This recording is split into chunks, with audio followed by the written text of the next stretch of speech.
season of the year, favorite month of the year, and I'm here to tell you one of my favorite Christmas stories ever. Okay, so it is from this book called The Treasury of Christmas Tales. I have many such collections of Christmas stories, but this book is extra special. Do you know why? Because I found this in a bookstore when I was in university, and I had gone out with a few of my friends, batchmates at that time, and I saw this and I'm like, please, please, please, please, can you buy this for my birthday? And my birthday was many, many months away, and they were so sweet. They actually bought it and kept it till my birthday and organized a treasure hunt for me at the end of which I found this again as a prize. It's one of my favorites. It's beautifully illustrated, lots and lots of stories and poems related to Christmas. So are you wondering which one is my very, very favorite story? It's called The Elves and the Shoemaker. Okay? So I'm going to read that to you. If you've heard it, it's okay. Just listen to me one more time. Here, my tree and my little reindeer. Everybody is here to listen. Alright. So once upon a time, long ago, there lived who? A shoemaker. He was a very honest shoemaker and he worked really, really hard. But no matter how hard he worked, he just kept becoming poorer and poorer every day. And one day he had nothing left except a little bit of leather. And it was just enough to make one pair of shoes. And that night, before going to bed, he cut the leather into pieces, okay? And because he thought he would use this leather the next day to make one pair of shoes, which hopefully he can sell to somebody and get some money for himself and his wife. So he laid the pieces carefully on the bench, the workbench that he had, the table, okay, to make his last pair of shoes. And he thought, tomorrow I will wake up early and be ready to make my shoes. Then he and his wife left the shop and eat a small meal, and then, they went to eat and then go to bed. The next morning, what happened? Something happened. See? The next morning, when the shoemaker and his wife returned to the shop, they found that the pieces of leather were no longer there on the workbench. Arey, who stole it? No. Instead, to their surprise and joy, there was this beautiful new pair of perfectly made beautiful shoes. The shoemaker looked at the shoes and wondered, and he found who made them, and he looked at them, he examined them closely, and he realized that they were even better than the shoes that he had ever made himself. Who could have done this? Both of them wondered. In a short while, a very elegantly dressed man entered the shop. He saw the shoes. He tried them on and he was so pleased that he offered a handsome price for it. Quite a big price for those beautiful shoes. The shoemaker took the money, and this time the money was enough to buy leather to make 2 pairs of shoes. So what did he do? That night he again cut the leather into pieces for the shoes to be made the next day. He carefully laid them out on the workbench and then he went home. What do you think happened the next morning? Yes, you're right. And when he came the next morning along with his wife, when they came back to the shop, what was waiting? 2 pairs of shoes. There were 2 pairs of shoes waiting on the workbench. And they were even more beautiful than the ones that he had found the day before. Soon, customers started coming into the shop. A fine man and a very elegant lady came in and said, "Oh, what lovely shoes." They were so delighted with it, they paid an even higher price than the amount that was paid to them the day before. Now the shoemaker was able to buy even more leather. How much leather? Enough to make 4 pairs of shoes. All right. And so it went. It continued night after night after night. And if you're interested in the mathematical progression, yes, you can calculate. So he had enough to buy 8 leather. He had enough money to buy enough leather for 8 pairs of shoes, and maybe 16 pairs of shoes, maybe then 32 pairs of shoes, 36 pairs of shoes. I got the calculation wrong, as you've realized. Doesn't matter. Every night the shoemaker would cut the leather for more and more shoes. and he would carefully lay out the pieces. And each morning, there would be rows of handsome shoes waiting on his workbench. The word spread all around the countryside. About what? About this shoemaker and his fine shoes.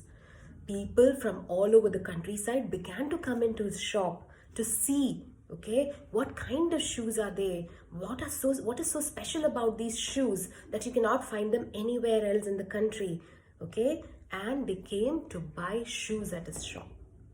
Before long, the shoemaker and his wife, they were no longer poor. In fact, they were getting richer. They were becoming very rich. They had enough money to eat well and buy new clothes. And they could hardly believe their luck. How fortunate they were, right? And then, one evening, a few weeks before Christmas, the shoemaker told his wife, I would really like to know who is making these fine shoes for us. You know what? Let's try and stay awake tonight and find out. Yep, I know. I was also slightly disappointed that it only occurred to him so late. Maybe it did occur to him, but he did not want to jinx his fortune or whatever. But at least this night, he decided that he would stay awake with his wife and find out who has been helping him all this while. His wife also agreed. Excellent idea. I also want to know who has been helping us. So they went back to the shop that night. They lit a candle, okay, kept it near the workbench. In those times, there wasn't electricity, right? So they wanted to be able to see who it was in the night. And they decided to hide themselves. So they crouched behind some clothes hanging in the corner of the room. And there they waited. For how long? At the stroke of midnight. Ding, ding, ding, ding, till it struck 12, okay? Exactly at that time, as the shoemaker and his wife watched, somebody came into the shop. Who? They were tiny. They were little. They were elves. But there was something very different about these elves. They weren't so flamboyantly dressed or very elegant. They were dressed in tattered looking clothes, and they were very thin as well. Okay, but they immediately jumped onto the workbench and started working on the leather pieces that the shoemaker had left. Oh my God, you should have seen their fingers were flying as they stitched stuff. They pounded, they hammered, they kept on doing it till all the leather was finished and many new pairs of shoes were made. The shoemaker and his wife could hardly believe their eyes, because the elves did not stop until the work was completely done. And they were just watching them dumbstruck. They didn't know how to approach them. They didn't want to scare them. They didn't want to reveal themselves. So they just waited. And once the elves finished their work, do you know what they did? They swept up. They were not like other, people who come in. Or maybe some of the people whom you know and I know, we will not tell. Okay? But these were very clean people. Very clean elves. After they finished, they cleaned the workbench, swept up all the little tiny bits of scraps of leather which were lying around. Those were not useful anymore. They took it all and put it in the trash, and they left this place completely spruced up, okay? Spick and span, as they had found it. Then in a twinkling, they jumped down and scurried out of the shop. Shoemaker and the wife also went home. They were wondering to themselves. Okay, they couldn't even believe what they saw. The next morning, the shoemaker's wife said, those two elves have done so much for us. Maybe we could make a gift for them to show how thankful we are to them. They must be really cold. Remember, it's Christmas, right? See, I'm also wearing layers. And imagine in countries like Britain and all, probably where the story happened, how cold it must be. So the wife was saying they're wearing such thin and ragged clothes. They must be feeling really cold. Maybe I can make them, I will make them 2 little suits and hats.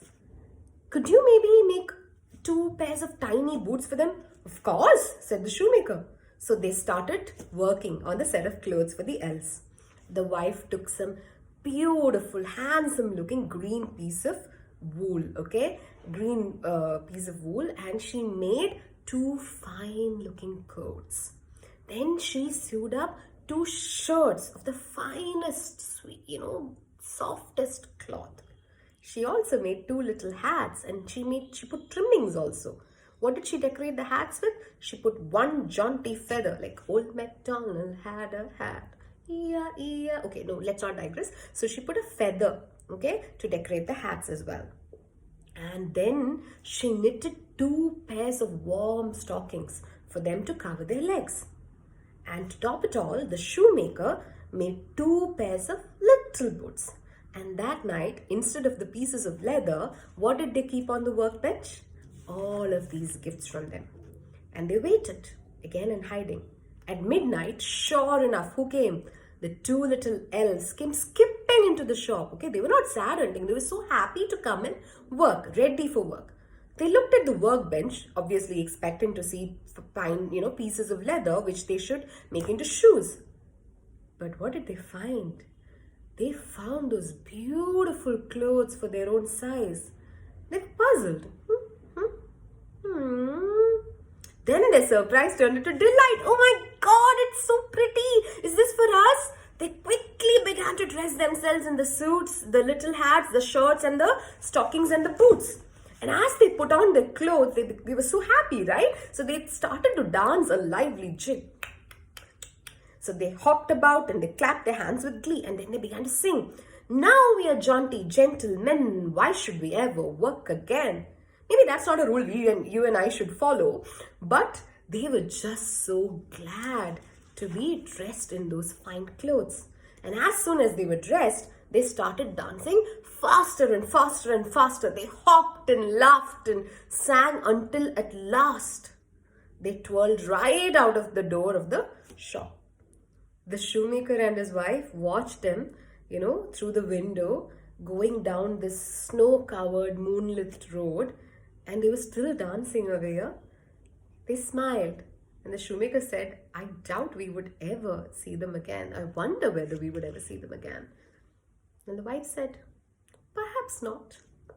But I am very glad we were able to give them something and repay them for all that they did for us. This is our happiest Christmas ever. Well, the shoemaker and his wife never did see the elves again. But from that day on, the 2 of them had very good luck in all that they did. And they never, ever forgot those who had helped them when they needed it the most. Who? The 2 little elves. So yes, this is the story that I wanted to tell you today. It is Christmas, people. So Merry, Merry Christmas. I hope Santa has come visiting. He's brought lots of presents, and I hope you had put out some cookies and milk for him. And I hope you have an amazing time. It is the season to be jolly after all. Be kind, love everybody, smile a lot, laugh a lot, and I will see you in the new year. Happy 2023, people. Mwah. Bye.